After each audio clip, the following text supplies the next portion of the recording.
हमारा मलिया के शादी होता बलिया दादा होली गोली के रंग गोलिया ए बाबा हमारा मलिया के शादी होता बलिया दादा होली गोली के रंग गोलिया मन भइल रहता हमार छोटा बाबा। जय हनुमान ज्ञान गुण सागर जय कपीस बाबा गाड़ी अरे कौन खोदला खरे होली हल्ला है बांस ला अपना एथिया में घास ला काम ना बने दे बोलो टेंशन में नोचता नी झोटा बाबा टेंशन में नोचता नी झोटा बाबा आ कदी ही गिरी पाए लोटा बाबा टेंशन में नोचता ही झोटा बाबा कदी ही गिरी पाए लोटा बाबा।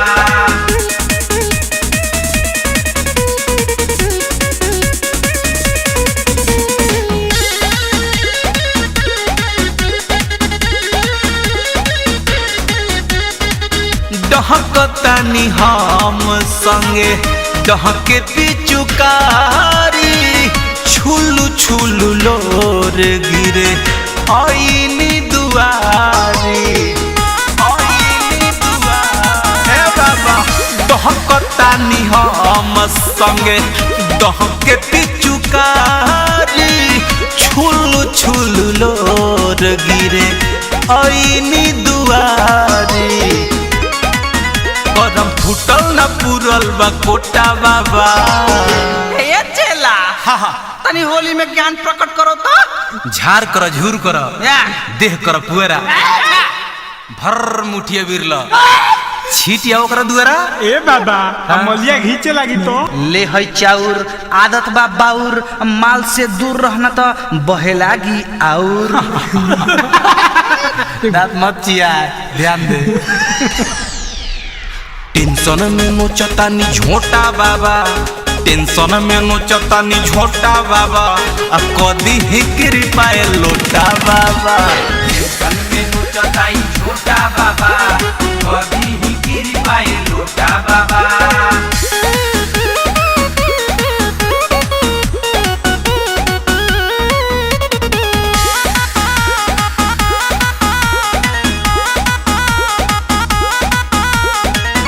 हर साल लाल गाल मेरे हाथों हुआ आवत रही जब ऊंचा वावत रही पुआ वावत रही पुआ हर साल लाल गाल मेरे हाथों हुआ आवत रही जब ऊंचा वावत रही पुआ रोए उज्जवल तूफानी लोता बाबा सुख शनिचर तेरे दंड ले तुरंत तनी तोरा मलिया की अभी घमंड ये बाबा तूर दी ए गुरुजी तूर दी अभी एकरे में हुर दी हम तो कहते हैं इसके करा के कपूर दी ले माने यह रह गइल बा टेंशन में नोचता नी झोटा बाबा टेंशन में नोचता नी झोटा बाबा कदी ही गिर पाए लूटा बाबा टेंशन में नोचता ही झोटा बाबा कदी ही गिर पाए लोटा बाबा।